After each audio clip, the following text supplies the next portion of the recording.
você. Hoje é dia 14 de junho, terça-feira. E a nossa tarde tá pra lá de especial hoje. Olha, tem muita coisa legal hoje no programa. E sabe o que nós vamos falar também hoje? Olha, um problema que, olha, realmente nos incomoda, em especial nessa época do ano. Quando começa a esfriar muito, você começa a tossir, a ficar gripado, a garganta inflama. E o Dr. Jamal vai estar aqui hoje, ele é otorrinolaringologista e vai falar pra gente sobre os cuidados que nós temos que ter para ficarmos longe das infecções de garganta, que incomodam crianças, adultos, idosos. E tem jeito sim para você se precaver deste problema. E nós vamos ter um experiente profissional aqui para falar sobre isso também. O programa está totalmente especial, feito para você, para que a sua terça-feira seja a melhor da tua vida. Eu tenho certeza que você não vai se arrepender de ficar aqui conosco. E nós vamos continuar falando sobre tudo que você pode evitar neste inverno. Você pode evitar o frio, doando um agasalho, se agasalhando melhor, mas você também pode evitar problemas de garganta. O Dr. Jamal Azan, que é otorrinolaringologista, está aqui comigo hoje para conversar sobre isso. Tudo bem, doutor? Seja bem-vindo, querido. Como vai? O doutor estava conversando comigo sobre vários problemas que a gente pode ter por conta desse tempo muito frio. Mas o que é mais importante, que a gente sempre conversa, por isso o doutor está aqui hoje, é a prevenção. Tem algumas, claro que tem coisas que são inevitáveis, mas tem algumas providências que você pode tomar para evitar algum problema na garganta, principalmente nessa época, né, doutor? Com certeza. Em primeiro lugar, eu estou muito feliz de estar aqui novamente com vocês. Para mim é sempre uma honra muito grande passar para vocês essas dicas de prevenção. Porque nós, brasileiros, não incorporamos na nossa cultura a prevenção. A gente gasta com médico, não é verdade? Mas não gasta com prevenção. E com muitas vezes a prevenção nem gera gastos. Claro! Porque alguns cuidados que você tem aí na tua casa mesmo, eu acho que até se vestir adequadamente não também é um dos cuidados, né, doutor? De não tomar essa friagem. Ou esse negócio de friagem é bobagem? Você já falou a primeira dica que eu sempre falo. Será que a vovó tá certa? Será que essa história de friagem existe? Não é? Existe, gente. Então o pessoal fala pra mim assim: ai, doutor, eu durmo de cabelo molhado, mas isso não tem problema. Eu tô sempre resfriada, mas não tem nada a ver com isso. Claro que tem a ver. Então, a friagem, ela é muito problemática porque o corpo humano entende uma agressão do meio ambiente. É igual um choque, né, doutor? Exatamente. Então ele se sente agredido. Quando o corpo se sente agredido, ele responde com processo inflamatório. Mas esse processo inflamatório, muitas vezes, diminui as próprias defesas. E aí, o que acontece? A imunidade, às vezes, fica baixa. Por quê? Porque não é uma vez só que isso acontece, são várias vezes seguidas.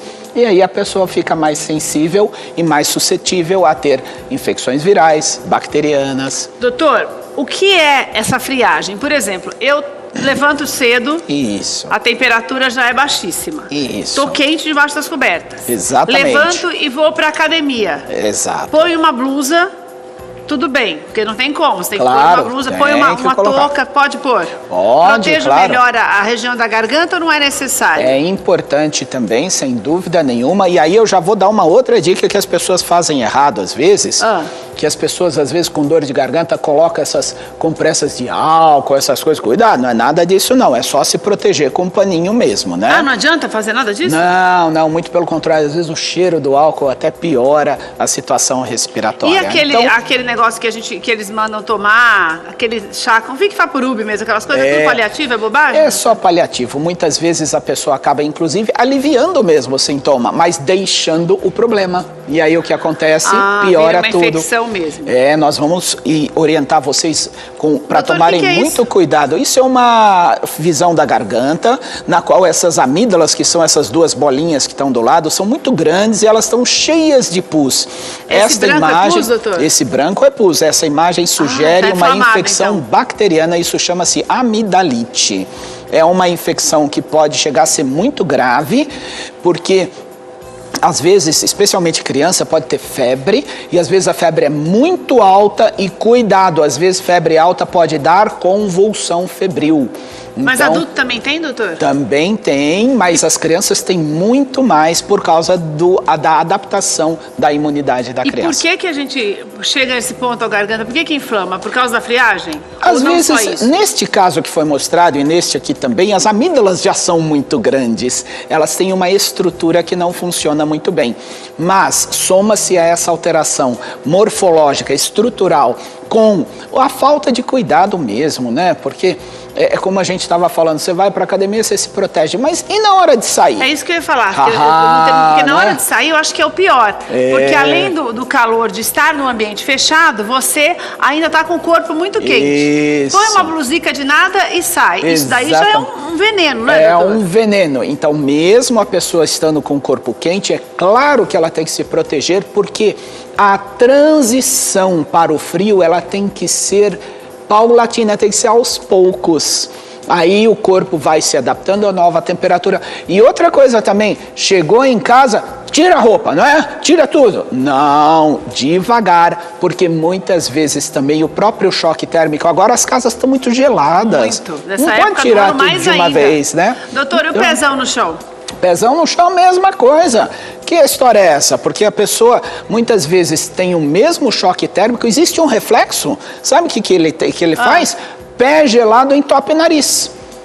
É verdade, é verdade. Por isso que as vovós estão sempre certas. Nossa, sempre. Mesmo. É isso mesmo, pé no chão gelado pode dar, sem dúvida nenhuma, friagem e aí começa resfriado, gripe. Doutor, xarope da vovó funciona? Xarope da vovó, o que acontece? Para aliviar os sintomas, sem dúvida nenhuma. Ou não, Por quê? quando começa a tossir, daí começa a dar aquela tossinha. Vamos mostrar o que eu trouxe aqui? Por favor. O que a gente costuma ver muito, né?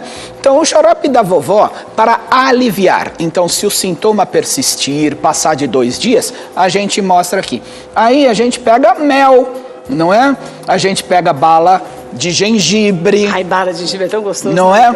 A gente pega própolis. Essas coisas, é igual o xarope. Eu tô perguntando pra você do xarope da vovó, porque eu adoro.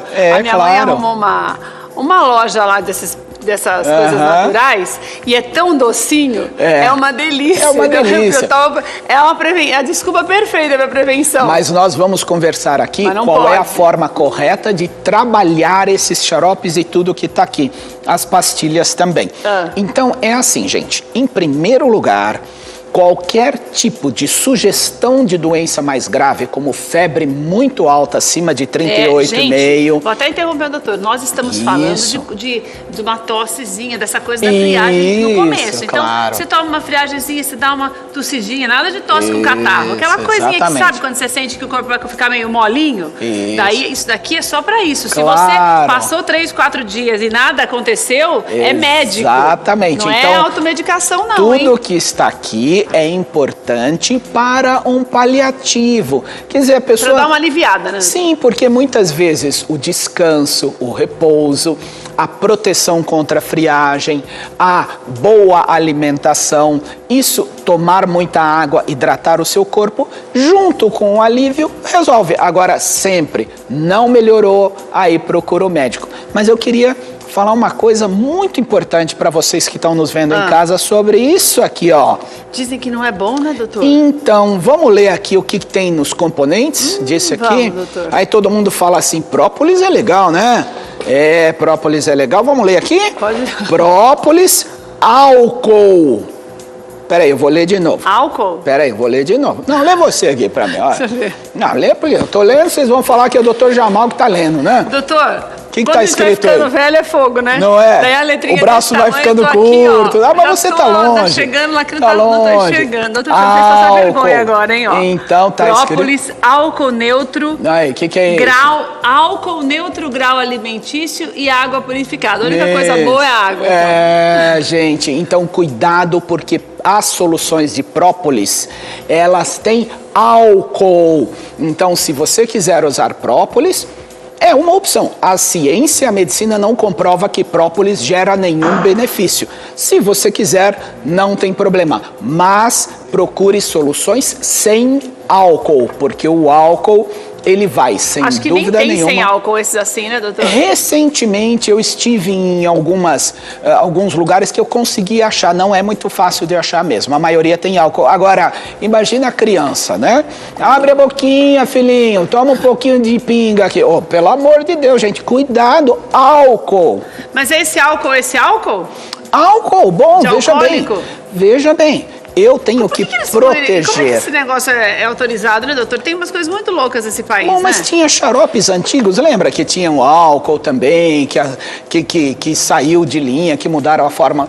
Existem tantas coisas que a gente tenta, nós como médicos, chamar a atenção da população, mas, como sempre eu digo, o governo tem a sua função, ele está errado, mas nós devemos estar certos e sermos acima dele. Doutor, o mel faz bem mesmo?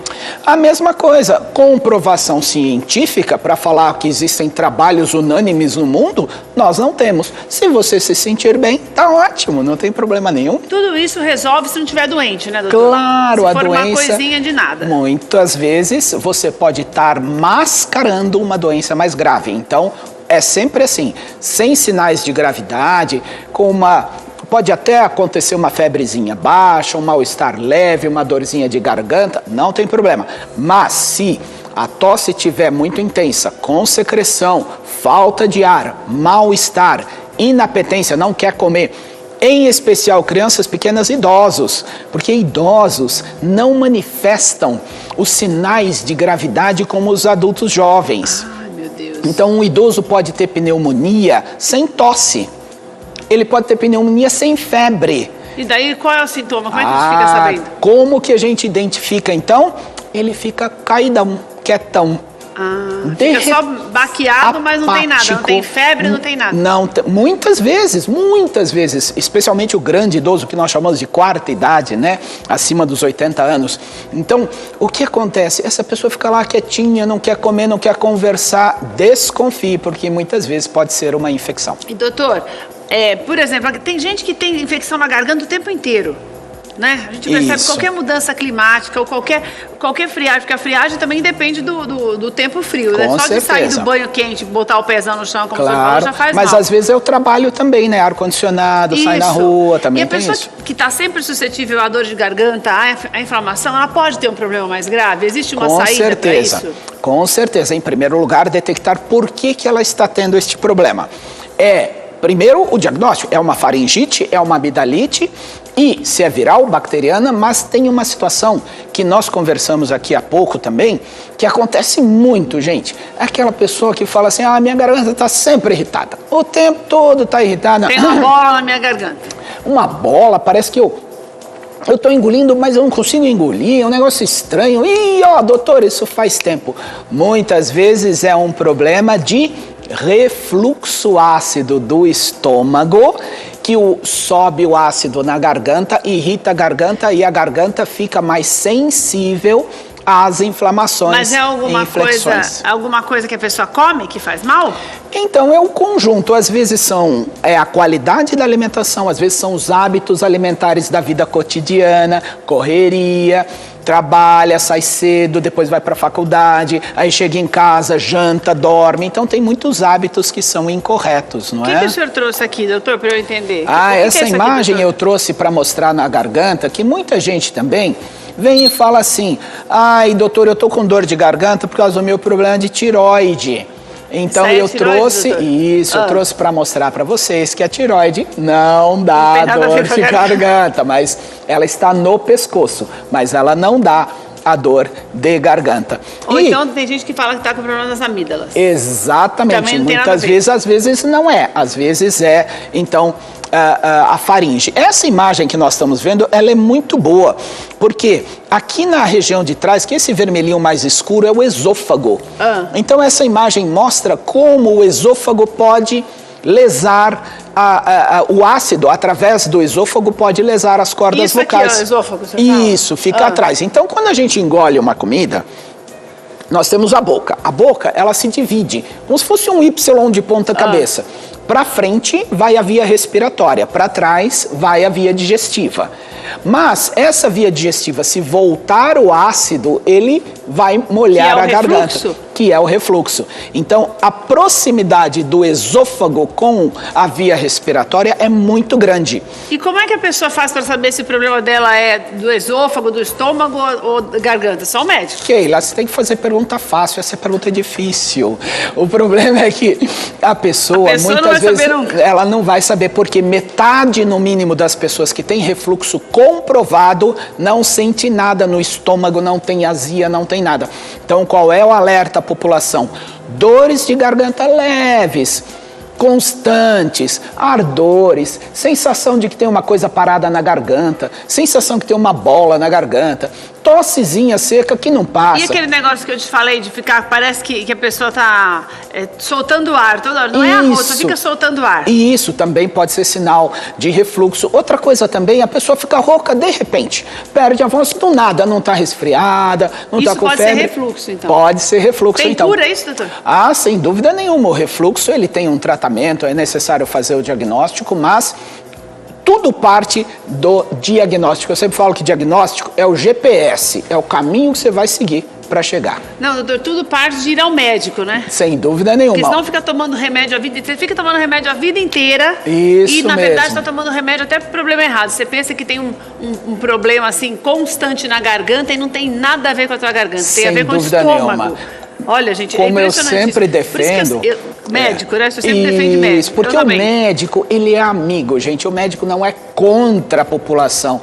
É óbvio que a gente sabe que existe muita distorção nesse meio, mas o médico, ele é sempre um parceiro. Ele detecta, ele ajuda, ele diferencia o que é grave do que não é grave e ajuda sempre. Então, se a pessoa tiver percebendo que está esquisito, esses sintomas persistindo, procure um médico. Doutor, então vamos lá para a gente finalizar. Para não ter problemas nessa época do ano que tem feito um frio pior do que os outros anos, é o outono mais frio dos últimos 22 anos. Exatamente. Então a gente tem que se precaver mesmo. Vamos lá? Então vamos lá. Dica primeiro, prevenção contra a friagem. Cuidado, agasalho. Realmente, agasalho, proteja-se de verdade, não tenha medo, não tenha vergonha não, né? Segundo, tomar água. No frio, em geral, a gente não toma água. Não tem nada para substituir água, doutor? Pode ser líquido qualquer, não tem problema nenhum, mas tem que tomar líquido para manter o corpo hidratado. Doutor, eu não consigo, você acredita? Então, ontem mas tem que conseguir. Você tomou água hoje? Ontem à noite? Daí eu não pode mentir, né, doutor? Eu falei, eu esqueço de tomar água. Nesse frio ainda, nossa, nesse frio diminui o reflexo, então tem que ser voluntário. Lembrem de tomar água, lembrem a vovó, lembrem a mamãe, lembrem o seu colega de trabalho. Você tomou água hoje? Então, isso é muito importante. Vocês me lembram de tomar água, hein, gente? Isso mesmo, todo mundo aí. Prevenção, então, contra a friagem, tomar sempre água. Se a pessoa estiver um pouquinho resfriada, às vezes o nariz escorrendo, nunca espirrar nem tossir no ambiente, porque você vai espalhar vírus para os outros. Eu defendo sempre que a responsabilidade do indivíduo não é só sobre a saúde dele, é sobre a saúde dos outros também. Então, quando for espirrar, vai usar o quê? Um lencinho de papel e jogar fora. Vou jogar fora. Joguei. Pronto. Entendeu? E aí, que mais que nós vamos fazer? Nós vamos tomar muito cuidado com gelado, porque as pessoas perguntam, né? Isso que eu esqueci de te falar. Pois sorvete, essas coisas não pode. Nesta época do ano, não, né, gente? Por favor. Então, na época de calor, não tem problema. Muito cuidado com gelado, muito cuidado com os choques térmicos, mas o principal é respeitar o seu corpo humano, manter uma boa alimentação, um bom descanso, um bom sono. Nós vamos falar de alimentação já já. Nós temos um nutrólogo aqui para falar sobre isso. Doutor, mais uma coisa. Aquecedor em casa pode? Ah, pode, com certeza, desde que desligue ele no mínimo 2 horas antes de você sair de casa. Isso que é difícil, né? Como é que eu vou coordenar esse negócio, né? Não, é difícil, então você pode quentinho e desligar. Não é? Tem que desligar, porque a transição tem que ser gradual. O corpo humano, ele não pode receber o trauma da temperatura. Nós não enxergamos tomamos o soco, mas o corpo enxerga como se fosse. Uma simples gripe pode se transformar numa pneumonia, numa bronquite, numa doença grave? Infelizmente, ainda mais atualmente, que nós estamos vivendo aí a crise do H1N1, esse surto, né? Esse ano no Brasil, quase 800 pessoas já morreram decorrente de gripe, de H1N1. 45% dessas pessoas que morreram foram no estado de São Paulo. Então, muito cuidado, sem dúvida nenhuma, porque as complicações são raras, é claro. Uma complicação fatal, ela não chega a 0,5%, é menos do que isso. Mas a gente tem que tomar muito cuidado. E quando eu sei que é hora de ir ao médico? Os sinais de alerta são febres altas acima de 38,5 graus, persistentes, porque às vezes a pessoa tem um pico de febre, só depois não tem mais. E a febre que não abaixa com remédio, tosses intensas com secreção, falta de ar, mal-estar geral e, especialmente os idosos, então, se mudar o comportamento, se ficar quietinho no cantinho, cuidado. Você está precisando, já sentiu algum desses sintomas? Então, olha, entra lá no site do Dr. Jamal, clinicajamal.com.br, você vai ter o telefone lá para você marcar sua consulta, hein? Para você não esperar ficar muito doente, não, para dar menos trabalho para o doutor. Com certeza. clinicajamal.com.br. Doutor, obrigada pela sua participação, obrigado a foi você. De grande valia, volte muito sempre. Obrigado, muito gentil, é muito viu? bom, né? Obrigado, muito gente. Muito bom quando você aprende a se cuidar, você viu, você tem que tomar água. Gente, não esqueça de tomar água, viu? Coisa mais importante é essa, você precisa fazer isso, tomar água, não dar choque térmico no seu corpo, sai do cobertor e já vai para a rua, tem que se cuidar.